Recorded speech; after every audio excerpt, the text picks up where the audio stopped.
I just don't understand why it keeps happening. We're in 2026, getting ready to be 2027 in a little bit here, and we still have got some evil stuff going on in this country called America. Still, when I heard the news last night about Carmelo Anthony, and if you were to go up to your neighbor's house today and get into a conversation with him, you will probably be talking about some of these things. And I'm talking about my neighborhood that I grew up in. If I went to my neighbor's doors, this is the conversation that I would probably be engaged in. It's about race and the hatred toward blacks and toward everyone, because everybody's getting the heat. But I can only speak from my vantage point because I'm a Black American. I grew up in this country, so I can only speak through the lens that I see and what I've experienced, and speak from that level of what I've seen in my own eyes and the stories that I've been told from my parents and grandparents, passed down from their ancestors. So, but yeah, if you went to your neighbor's door, this is probably the conversation that you would be talking about. They would be probably bringing it up with you, and what would you say? You'd open up the Bible, open up to the scriptures, and try to give hope. Yes, you would. But we know that many people are shaking their head right now. They're just getting tired. They're just getting tired of having to deal with this in this country. How much longer are people going to be able to keep dealing with this evil, with this racism on black people and on everyone? Don't get me wrong, on everyone that's being affected. It doesn't matter what color, but especially the institutionalized racism that's being perpetrated against blacks. I mean, there's no denying it. There's really no denying it. We have to speak what's going on. So yeah, family, it's still going on. I mean, you can go all the way back to, like I said, to 19 the World War One, 1919, when World War One ended, and many black soldiers were sent overseas into Europe to fight Germany. They came back home to America, and look how they were treated.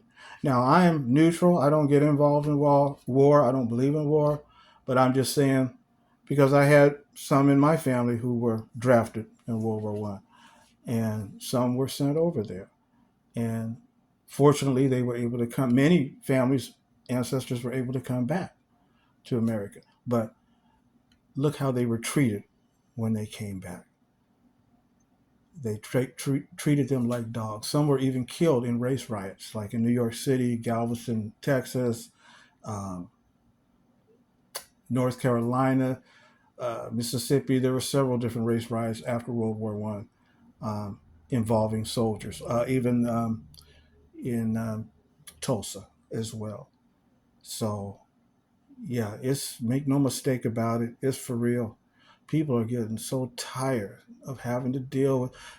You know, I wasn't asked to be born here. None of us were asked to be born here in this country. We just were born here, uh, and so our ancestors have been here for a minute, going back to at least the 1800s, and some of us even going back to the 17 and 1600s, even of that generation.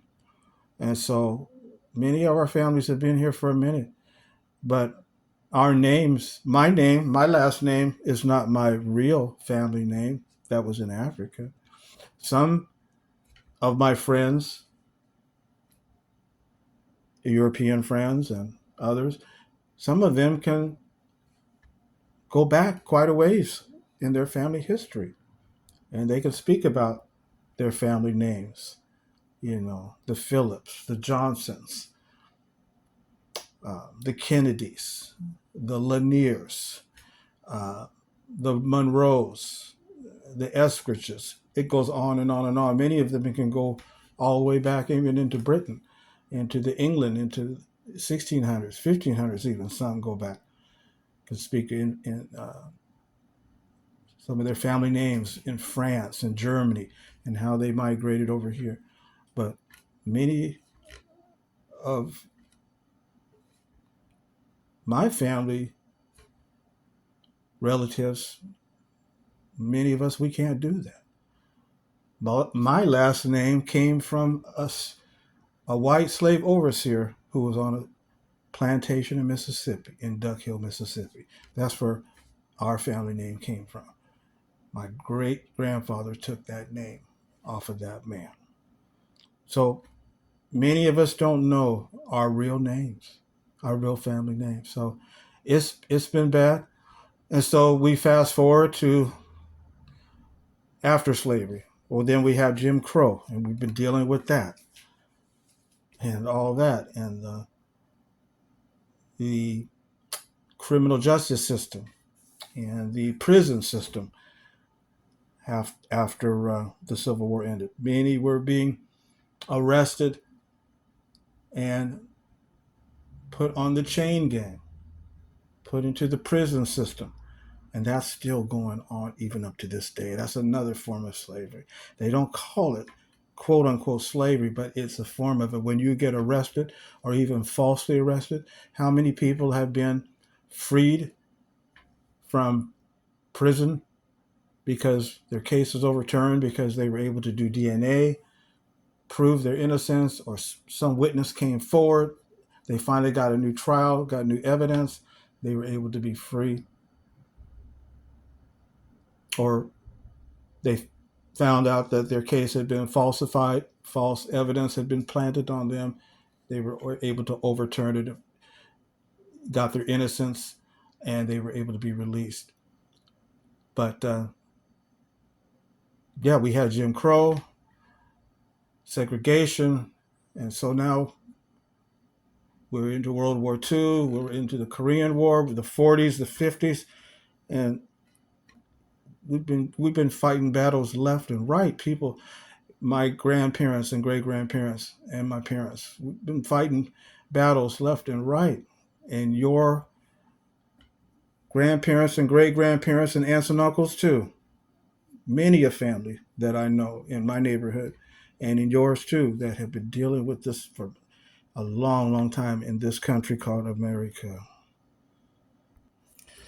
It's just a sick evilness. I was reading the book of Psalms last night. Oh, the night before, I was reading Psalm 35 of King David. And I don't know what color King David was, but I'm with him 100% on everything that he wrote in the Most High's word because he's speaking to me and he's speaking to my people. In chapter 35, he says, "O Jehovah, defend my case against my opposers.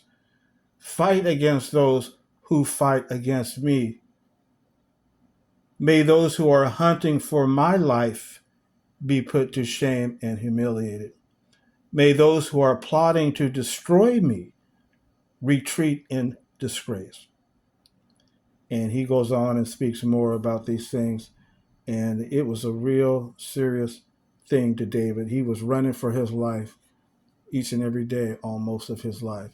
Even his own family were turning against him. He had other enemies trying to take him out. David was just, and he was a boy when he fought Goliath, killed Goliath, how he was protecting his father's sheep from a bear. He was just a boy, and he was anointed by Samuel to be the king of the tribe of Judah. And so David took the throne. He was so innocent in heart, but almost immediately he had evil put upon him. He was just running for his life.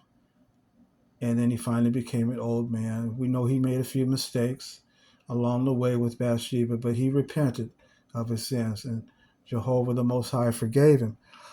But anyway, Psalm 35, pick it up and read it, family, when you get a chance, because it really is speaking to what's going on right now in what we're seeing today in the world.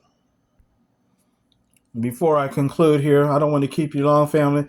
Just want to give you a little bit more of the things that have gone on in this country, America, and not that long ago.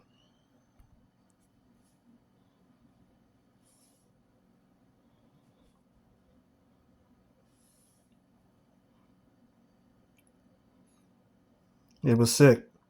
I remember my mother showing me these pictures when I was a kid on Sunday morning and watching how the police dogs were let loose on them,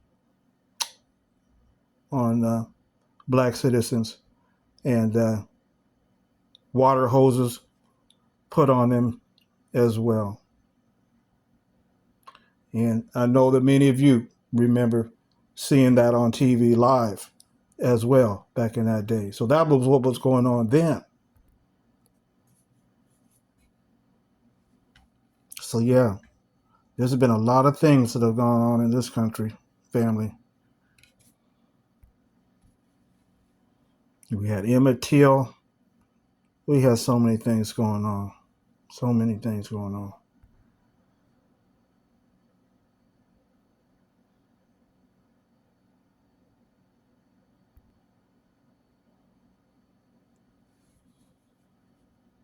Yeah, I remember that. I remember seeing that on TV. My mother showing me that, and my brothers, right on Sunday morning TV. And this was in the 60s. And it's just been continuing on, the 70s, the 80s, the 90s. And here we are in the 2010. Now we're in the 2020s, 2020, 26, 2027. It's still, it still hasn't changed yet.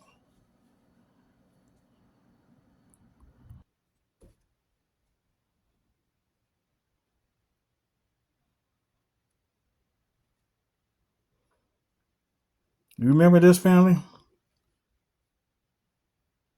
It's been going on for a minute. And here we are in 2026, and we're still dealing with things.